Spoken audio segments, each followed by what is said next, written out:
Very exciting. Yes, our first interview. Yeah. I'm excited. I never thought I got on a podcast this early in my life. That's okay. Before we start, should we do like a screenshot just for teaser or whatever? Yeah. Wait, do you consent to your photo being taken? Yes. Wait, For commercial use. Well, let's look our best. Okay. All right. Chính tóc. I have no idea how to look my best. Okay. All right. 1, 2, 3. Hi everyone, and welcome to the Koala Club podcast, a podcast made by and for international students in Australia. I am Kevin. And I am Trang, and we talk about everything education, work, and lifestyle for overseas students in Australia. Hello everyone, and welcome to episode 6 of the Koala Club podcast. Now in this episode, we're going to talk about something very relevant to the current situation with COVID lockdown, everything here today. And also we're going to do things a little bit differently, because since we are not the only ones in the room anymore. Is that right, Trang? How have you been, and what are we going to talk about today, hey? Thanks, Kevin. I've been good and really excited for today's episode, as today we are having our first ever guest speaker. And as Kevin mentioned, in light of the current situation we're in the pandemic, we thought today we're going to talk about studying from home and interview a guest speaker who's had first-hand experience in studying from home. Yeah, so before we let our guest speaker kind of introduce himself, because I know he's probably going to be too humble to introduce all his achievements, I just want to briefly run through what we have installed today, right? So our guest speaker today is Khanh. He has the same name with me as well, but different last name, Khanh Ngo. Now, I just want to introduce briefly about Khang's achievement, because it's quite really excellent. He's a 21 years old young man who's studying in University of Wollongong. He's a receiver of University Undergraduate Excellence Scholarship and the Dean Scholarship as well. In 2019, he came in 9th place in the online programming competition IEE Extreme 13.0 in Australia. Now, in 2020, he was awarded a position in the Dean's Merit List, representing top 10% of the Engineering and Information Science faculty. And at the moment, Khanh is studying his final semester in uni and also manage a bubble tea shop in Wollongong. Oof, that's, I think Very I went impressive. through very impressive and quite a long list. So, Khanh, how are you? And welcome to the Koala Club podcast. Good day, Kevin. Trang, thank you for having me. My name is Khanh, and despite what Kevin just said, I believe I'm myself just a typical Vietnamese international student that you can find anywhere. And I'm excited to join the podcast and share my story with you guys today. Yeah, thanks, Khanh, for accepting our invite to join our podcast today. Can you tell us a bit more about what you're studying right now at the University of Wollongong? Right. I'm doing Bachelor of Computer Science, and particularly I major in big data. I'm in my 3rd year and finishing this semester. Oh, wow, big data. Can you sort of elaborate on that? I think in short is probably the use of computer technology to analyze a large quantity of data so that it can provide a business need. Yeah, I get a basic understanding of big data, and it's like a very hot and big word that throws out everywhere, right? Is that big data means like you use the computer skills to analyze and gather a large group of data and try to use that data to provide a competitive business advantage? Yeah. It could have applications in a lot of fields, really, like marketing. Oh, yes. Yeah. And it's not just business, and I believe it is also start to delve in the realm of social. So as in like being able to detect a person's emotion or change in medical condition. It's a very broad field and it's very applicable, but as you have mentioned, the term big data can also be very easily abused and be used by people who misunderstood it. Oh, wow, that's amazing. I've only heard of the term big data like very briefly before, and I didn't even realize that that was a major that you can actually go into. But now that we know about it, like that will give you so many opportunities later. Like you can go into literally any industry and be able to apply that. Yeah, I think big data is a very transferable skill, and it will take you some time to learn the domain knowledge of the field you're working in. Say, if you're moving from medical to education, it will take you like maybe a few months to relearn on the terminology and knowledge of that field. However, yeah, the skill itself, like the ability to analyze data, is very transferable. Yeah, that's really fascinating. We just got a glimpse of what you study, and I'm sure there's more conversation about big data that we're gonna have later because it's so deep of a field, hey? How about your work alongside your study? Can you tell us a little bit about your casual jobs that you do? So the casual job that I do is currently just like the manager for a small bubble tea store. So I originally was just a casual worker there, but because the owner wants to expand his area of business, so he let me manage the shop while he's working on opening another shop in Shell Harbour. In my role as a manager, I mainly do stock management, a little bit of accounting, and do hiring and training. Yeah, right. It's really interesting. And can you tell us like how long have you been working since you become the manager of the shop? I've been working at the shop for over 2 years, but I only been a manager for nearly 9 months. That's great. Like that's really good managerial skills that you can use later on when you go into the professional workforce or even think about opening your own business. Yeah, it definitely improved my person skill. It was actually like a valuable opportunity, right, to have exposure to that kind of position at such a young age, so you can learn about working with other people and learn how to manage all the aspects of the business. I bet that is really going to be beneficial for you later on in your future career as well. So we have a list of questions for Khanh today, but before we delve further into them, we sort of want to start a new tradition for when we interview guest speakers, and this is to break the ice. So we're going to ask a totally random, unrelated question to today's topic. So today's question for our guest speakers, and we will answer them as well, is what is your favorite food since childhood and why? Oh my God, that's a hard hitting question. See, I told you we would get you a nice surprise. uh, I'd have to like load all my memory from back then, and just any food. Mm-hmm. Yeah, I mean your most favorite one. Oh, I have to say mapo tofu, Chinese spicy tofu. Yeah. If you remember, when did you first have this, and why is that your favorite food? My first testing of it was in 2015. It was like in a small Chinese chain restaurant. The mapo tofu that I had there wasn't good at all. It was bad. It was like typical. I know not mapo tofu before I had it, so I was quite hyped up for the first testing of it. But then I was left quite disappointed. I was so disappointed that I started to learn how to cook, and eventually made my own mapo tofu. Oh, so you have the perfect recipe for mapo tofu. Is that what you're saying? I wouldn't say perfect, but that'll be the reason why I start to learn how to cook. And thanks to that, I was able to survive uni on my own. That is impressive. I think you need to share that recipe with me too, because I do like mapo tofu. Oh, you do? That's lovely. Yes. Yeah, definitely. We gotta get that recipe, Chang. I'm not sure if I can cook it because I'm not very great at cooking, so I don't know if that recipe gonna do any good for me. But for you, probably yes. How about you, Chang? What's your favorite food? This is an easy question. I love food, but my favorite food would be pho, which is Vietnamese noodle soup. For our listeners, pho is a traditional Vietnamese noodle soup, and they either use a beef broth or chicken broth.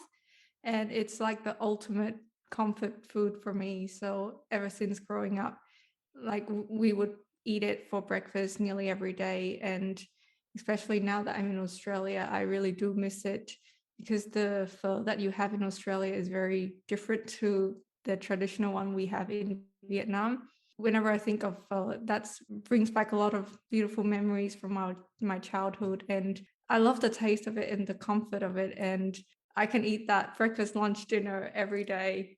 Yeah, or snack. Yes, as a snack.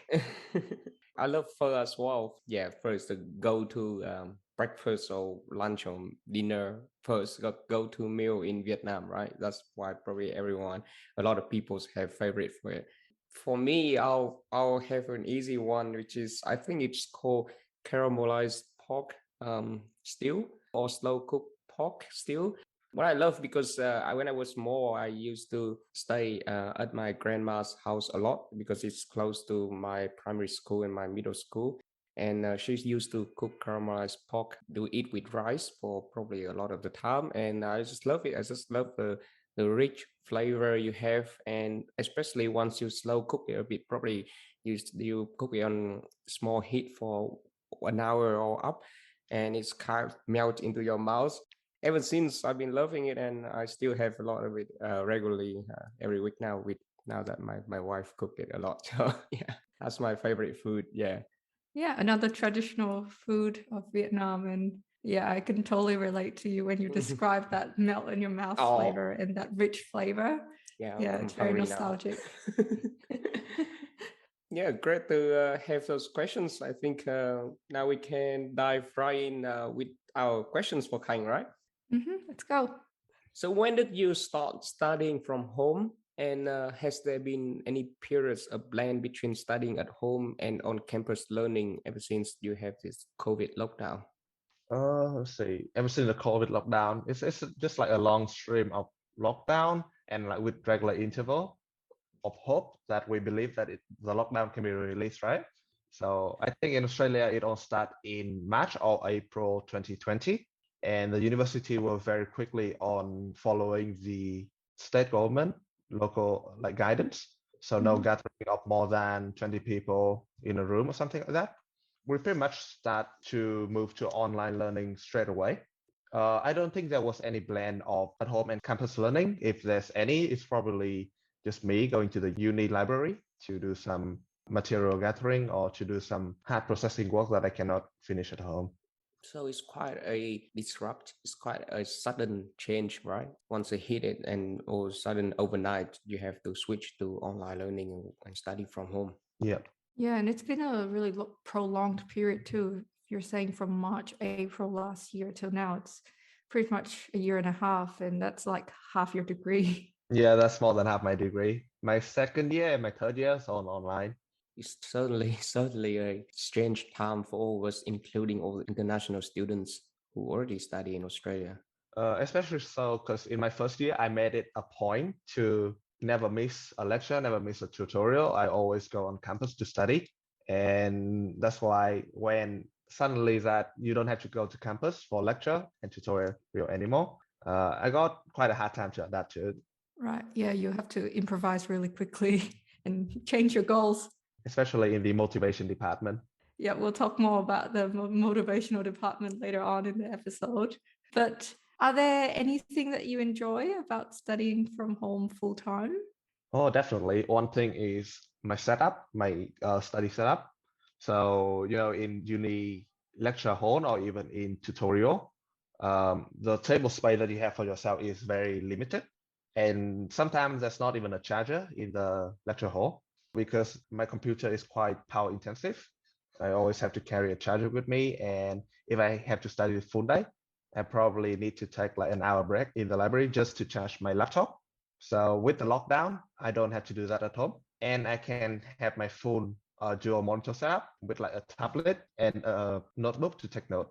So Oh, Mm. that's wow. one thing that I enjoy. Yeah, I can totally relate to that. I remember in my years in uni, Benma is engineering, it's not IT, so probably I need less setup. But I remember in sitting in the lecture hall, and you're right, the table is tiny, and I can only fit like a notebook in. I used to use my like a Samsung Note phone, which is fairly big screen, to open the lecture slides and also take note on the pen on the S Pen. But Yeah.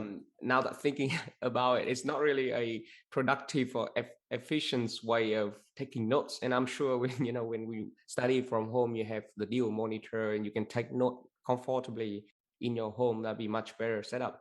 Yeah, it definitely brings back memories of attending lectures and going to the library with a laptop and several books and textbooks. And yes, you Yeah. mentioned like if you go to the library, you need to unpack everything, and then after that you have to pack everything up again, like if you have to give up your space and go to a tutorial lecture and then come back and then unpack again. And then when you come back, you lost that space. Somebody else. Yeah, exactly. It's really hard to find space in uni. Hey? Yeah. So besides the bit when you enjoy, what are some of the biggest challenges you found when you have to study from home? Challenges. Well, that's the motivation part, but I think the biggest challenge is that the lecturer, the tutor, and the course structure takes so long to change to adapt to the online learning environment. And what I meant by that is the way that the content is structured is not suitable for the type of learning that can be conducted online. So no interactive type of resources. And the way we are assessors is also not suitable as well. Most of the exam and quizzes that we had when we do offline learning was one that focused on memorization of the content, right? Yep. However, that doesn't do very well online because you can just look up stuff in Google or just textbook or whatever. Yeah, that's right. Yeah.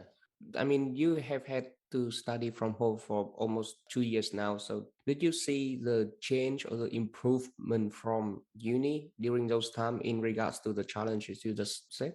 Some subject, yes, like I believe like third level subject where the lecturer has more say on the content, it definitely has improved for the better. However, on low level subject where it teach by multiple lecturer over the course of many semester, they don't have much say to change the content. They mostly just reuse the slices from previous year. So yeah, that's been quite bad, especially for the not so popular subjects. So in regards to the quizzes and exam structure, there's two ways that the uni have shifted up the content. The first thing is to change the question type from memorization to more analyst question. And the second type is to increase the number of questions. I love that they change it to analyst question. That means the student has to study more deeply and understand the nature of the system rather than just to memorize it by brute force.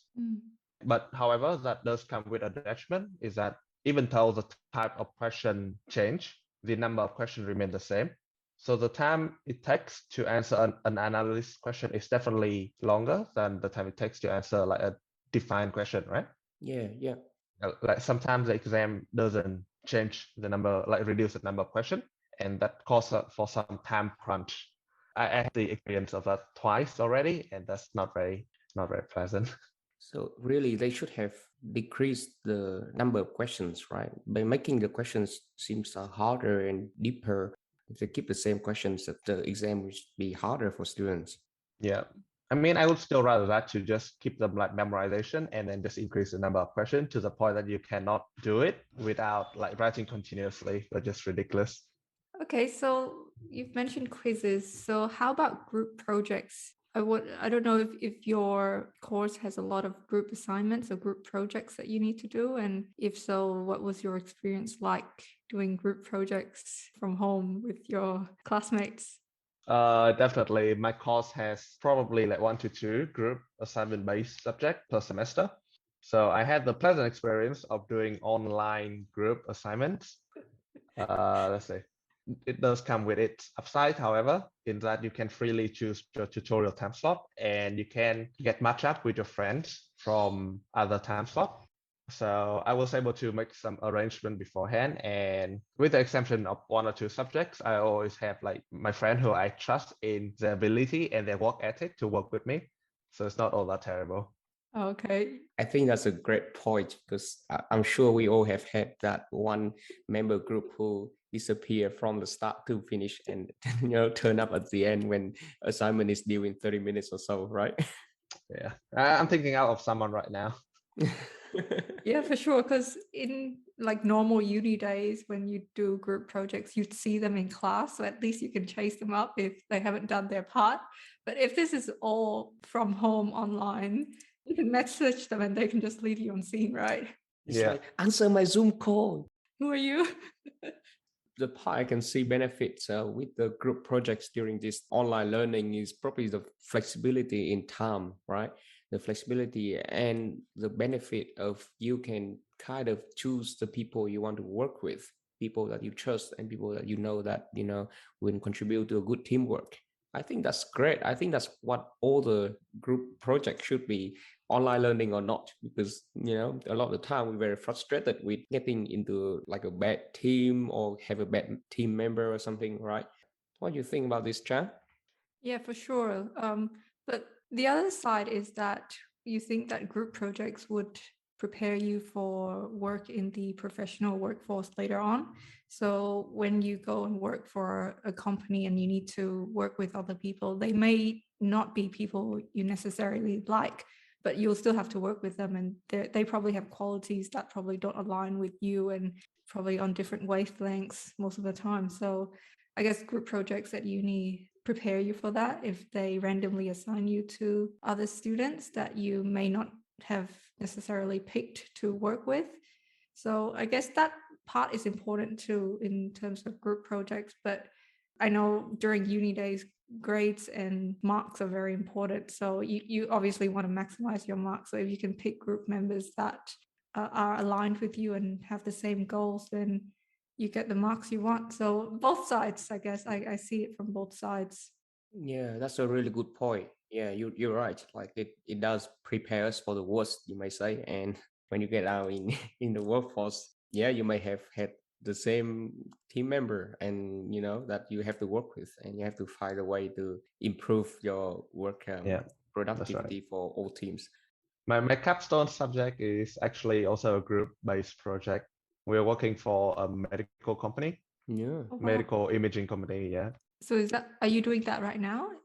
Yes, I'm still in the middle of doing it. I'm probably going to finish it in like another 2 or 3 months. Wow, that's really fascinating. And I know for medical, a lot of the thing is patented. If it's not really top secret, can you share briefly with us what you're doing for that project? Oh, right. The one I'm doing is actually an open source project. So it's like freely used by everyone for free, and they can contribute to it for free as well. It's for oncologists, which is doctor, which specialize in cancer treatment. And the usage of the project is that they're able to open, edit, and use machine learning operation on the image files. Wow, Wow. that's really, really thoughtful and really deep in terms of technical and also meaningful for the real applications in the workforce. How did you come across the opportunity, and how did you apply to get into that team for this project? The work that I'm doing for this company is currently is part of my course. So to graduate, I would have to complete the subject, which require me to apply to one of the company and basically work for them for a year. If they're satisfied with my work there, and I was able to put up like a good presentation, like a good trade show at the end of the year, then I'll be able to graduate. So the application process is that I gather up a team of up to 6 people and then put up our top 3 company that we would like to be picked into. The company will pick from the team that apply. And yeah, if both of our interests match, then we would go on to work with each other. Wow, that's an amazing initiative by the uni and the community as well, because you're benefiting both sides. So you get that practical experience and the chance to work with a real business, and the business benefits from your expertise as well. So that's great. I learned so much from the start of this project, like more than any other subject I had done in uni. Great. I think that's the point of a capstone subject, right? To apply what you've learned so far into the real world. I really like that idea of the initiative that the uni took in regards to that subject, and also that the thing about you have your own team, right? You have a team of 6 people, right? So like you have your own team, and then you propose the applications or propose your team ideas and interests to these top Yep. 3 companies. And when they choose your team, that you still have, and you can work with the people that you choose to be with, and you can work with the people that align with your idea and interest. I think that's a really great point that benefit the students. So I know about this subject from my seniors. So I started to assemble my own team, like scouting out people, befriending them, and then inviting to dinner and stuff like that from my first year. So it's a long journey, but we got there. Wow, planning ahead. I like your organizational skills. Yeah, so you like the Nick Fury of big data team. I haven't thought about it that way, but yeah. With all this, obviously, you need a lot of organizing, time management, and of course, motivation to get you through this pandemic and this, studying from home, which is totally different from our traditional learning method, right? So, can you let us know how do you stay motivated during this pandemic, not being able to see your friends, and also go back to Vietnam, your home country, to see your family as well? Unlike most people, I'm fine with being like alone. Arrived in Australia very early in my life. So during my teenage year in 2014, eighth grade, like in my development year, right? I did not develop like a sense of reliance on my family. Yeah, I can totally relate. I think I met you and we met at the airport in 2014, and I think back Yeah, then you was 14 years old, if was correct. yeah, I can totally relate because when I first came to Australia, I was also 15. So I see. you're right about the part where when you came at such a young age, you get adapted very quickly and you Yeah, have that independence. You don't really feel like you rely on your family that much. And I felt the yeah, same way. Just from my personal experience, the more I grow up, the older I get, I actually bring more, like I actually feel more relied back to the family. Like for 3 years or almost 3 years, I haven't got back to Vietnam, and I kind of miss my family so much. I just want to go back. Whereas I like see. a 21 years old me would probably not feel the same. Yeah, to answer your question more directly, I think I just keep myself very busy, Hmm. such that every time I come home from work, I just collapse and then wake up and then start all over again. Yeah, I think that's a very common approach that a lot of people during the pandemic, whether they're students or employees working full time, I think they just try and occupy themselves as much as possible and to, I guess, how do you put it? Push away the feelings of the fact that we're living in this pandemic and we can't see our friends in person, we can't see our family in person, but make sure to take some time out for yourself as well and have some me time. Yep. Yeah, I guess it's good to keep yourself occupied, and it's a great way to keep yourself busy and not feeling any negative feelings during this pandemic. But it's also equally important that you take care of yourself in health and mental health as well. And you need to keep in touch with your family often, probably via video call, and also just maybe a group calls with your friends either in Australia or in Vietnam. Yeah, absolutely. I also have the luxury of sharing an apartment with my friends, so it's not that lonely. Oh, that's great. How many other people do you live with? We got five. We got five people all Oh, that's together. nice. You got a That's nice nice. group. Yeah, got a nice crew. Just a perfect size for like a board game night or like a Yeah. cookout session. Yeah, Mm. so you wouldn't mind lockdown at all. You just have like home party. Yeah, actually, last night we just made some I don't know the English word for this. Bún đậu mắm tôm. Yeah. Oh Oh yeah. God. Oh, Oh, it made me hungry now. yeah. Oh. For our non-Vietnamese listeners, that is noodles with vermicelli noodles with fried tofu, Mm. fruit paste, and boiled pork belly. Yeah, Yeah. pork belly. And you just eat it together like a salad. Yeah. Yeah. So good. I know. So moving on from food. Yeah. Moving Moving on on to from the food. more deeper topics. Not an easy thing to do, but we'll try. No. It's a rabbit hole for all Vietnamese. Oh yeah. Yep. That's what's so great. Like when you share that common bond with other people, and we could be strangers, but when we talk about food, we're all united. Yeah. Yeah. Okay, so you mentioned that this is your last semester and you're gonna graduate soon. How do you feel knowing that like you're finishing up soon and this is a time of turbulence and uncertainty? And do you have an idea of what your next steps would be? I did consider continue my study during like an honor or going into master and eventually PhD. However, I feel like that even though studying and research is my preference, I don't think it would benefit me greatly if I go into research right now without any industry experience, like actual industry experience. So after like a long discussion and convincing my parent, I'm probably gonna go straight into the job market, like applying, try to get a job. I do feel a bit less certain now than when I was in my first year because of all the COVID situation. But I think because my industry is still in a very high demand, I'll be able to find a job in, I wouldn't say no time at all. My friends who graduated last semester was able to find a job after like only 2 months of looking. So I'm not too worried. Yeah, great. There's, I guess, no rush to jump straight into the job market, but take your time applying and pick carefully and find what you really like and what you think you could enjoy doing, and you can apply what you've learned in uni. Yeah. I have a strong feeling you make the right choice there because being in the workforce ourselves already for maybe 5 or 6 years, right, Chan? Mm. Oh, wow. We have seen a lot of cases when people with really high educational qualifications like PhD, but with little industry experience, and the companies, the employers, just straight away listed them under overqualified sections. Overqualified. And then, to have that higher qualification without little industry experience is a really dangerous trap to fall in. So I think you made the right decision when you say you're gonna go out and get some real life work experience first, and then if need to be later on, you can always come back and go higher in your educations. Yep. Yeah, I completely agree, Kevin. Like, it's really important to get that real life industry experience, and then yeah, you can definitely come back and do your master's and PhD later on. And the other upside is that when you are working for a company and you want to do your master's, they might actually pay for it as well. So it doesn't have to come out of your pocket. So that's an additional plus.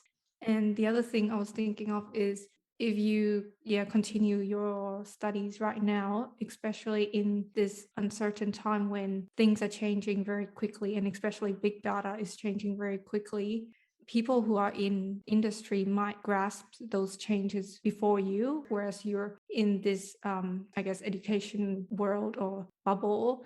Yeah, people outside may be moving or advancing much quicker than you. So I think you definitely made the right choice in going out to industry too. So very excited for you and wish you all the best.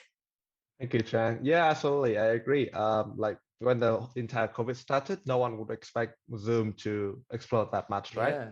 Yeah. Mm. Yes, absolutely correct. Like Chan said, I totally agree with the statement because, like you said yourself, Khanh, a lot of the lecture materials or a lot of the subject materials is not changed from last year previous, and it's not suited to this current pandemic world. Whereas outside the industry, all the companies, they have to change, and they have to change quickly to adapt to the new world, and that's the bit when it benefit you if you go out to the workforce straight away after your graduations. And I think with this current COVID work from home remotely, some industry got hit hard, like hospitality or tourism. But I think in terms of IT, information technology or computer science, I think it's actually a great benefits because a lot of companies I know explode because like Zoom or a lot of tech companies. So I think it's actually a great opportunity for you to go out there and grab what you can and develop yourself. Yep. So yeah, I think that's all the questions we have for Khanh, and I think it's really great that today we can see the insight of a students currently studying from home, studying remotely during this COVID pandemic in Australia, and I believe this will benefit all our listeners very much, the future international students and the current international students in Australia, right? So now that we finish all the questions for you, Khanh, do you have any questions for us? Oh, so I'm not sure if this information was included anywhere in your like pilot episode, but how long have you been listening to podcasts? So podcasts, I think podcasts have actually been around for many years, but it's only really when the pandemic hit that I guess me, like every other person who's in lockdown, started to look for new ways of entertainment. And then I came across I think ads for podcasts, and because I already had Spotify and I was just using Spotify for music, but I realized on Spotify you can listen to all these podcasts, and there are so many topics that you can listen to, like finance and health and just general psychology topics. So that's when I actually started listening to podcasts, which is probably about over a year ago. And I found all these amazing resources and it's great listening to podcasts because you can just do whatever you're supposed to do and listen to the podcast at the same time, like do your laundry or wash the dishes or when you're driving or going for a walk. But I was really surprised to find that some podcasts have been going for 5-6 years. Like I found this really great mindfulness podcast that's been going since 2015, and I was just so excited. I was like, wow, this has been here the whole time, and it hasn't really been like advertised enough to everyone. And it's only now when the pandemic hit that we try to look for different sources of entertainment or information. So yeah, I was really excited to find that podcast, and I made a commitment to go back to their very first podcast and start listening from then. So I've got like about 300 episodes that I need to listen to. But yeah, I'm really keen to go on this podcast journey. But yeah, how about you, Kevin? Yeah, similar to Chang. I started listening to podcasts, I guess, at the beginning of 2018 when I started my job in Sydney. So that requires me to do like a long travel each day. I think I have to drive 3 hours each day, so an hour and a half each way to Sydney from Gong and back. So that's when I started to look for things to do during that time travel. So I used podcasts and audiobook, and that's when I discovered the word podcast. Like you said, I was just amazed of how these big resources are here for us all the time, and we only know now. And until the pandemic hits, that's even become more relevant because a lot of the episode talk about mental health, about how to stay motivated and how to look after your well-being, physical and mental health during this time. And I just love it. I think about 2 years ago, listening to all these podcasts, I really wanted to start my own podcast. I had no idea where to start and what to talk about. Only until recently when I team up with Trang, right? And I guess you can say we found our purpose. We knew that we want to talk about something that we are kind of good at and something that are relevant to us and something that can provide value to the people who we care about. And that's the whole reason why we started the Cola Club podcast, which we believe can help all our listeners, the future and the current international students, in a way that they have not been experienced before. Like we just want to be the friend in your car. We just want to be, the voice in your living room, something like that. And just provide that sort of closeliness and that sort of friendliness, and that can help you with the value we bring. That's a wrap up for our 6th episode. Thanks a lot, Khanh, for coming on over our podcast and share your insight information about what it's like studying from home during this COVID time. Thank you for having me. Thank you, Khanh, for making the time to be on our podcast and being our first ever guest speaker. We really enjoyed doing this interview. It's a little bit different to what we've been doing before with me and Kevin, and we really wish you all the best in your upcoming chapter, and we look forward to possibly interviewing you again in a few years when you're already in the workforce and seeing how your experience has changed then. And hopefully we'll be out of the pandemic and we don't have to interview you about how is it like working from home. Oh, wow. Yeah, that's great. Thank you very much. And as a first guest, I hope I was able to set the tone for future episode. Yeah, no, definitely you did. A lot of informations, and we benefit greatly from your skills and knowledge and your personal experience in studying from home. Thank you for that. For our listeners, if you enjoyed this episode or if you have any thought that you want to share, any comment, please follow our Instagram account at the Koala Club Podcast. So it was at the Koala Club Pod. Or we have a Facebook page now, right, Chan? Yes, so do follow and like us on Facebook. You can search for us, the Koala Club Podcast, and we'll be posting updates on new episodes, so you don't want to miss out. Thanks, guys.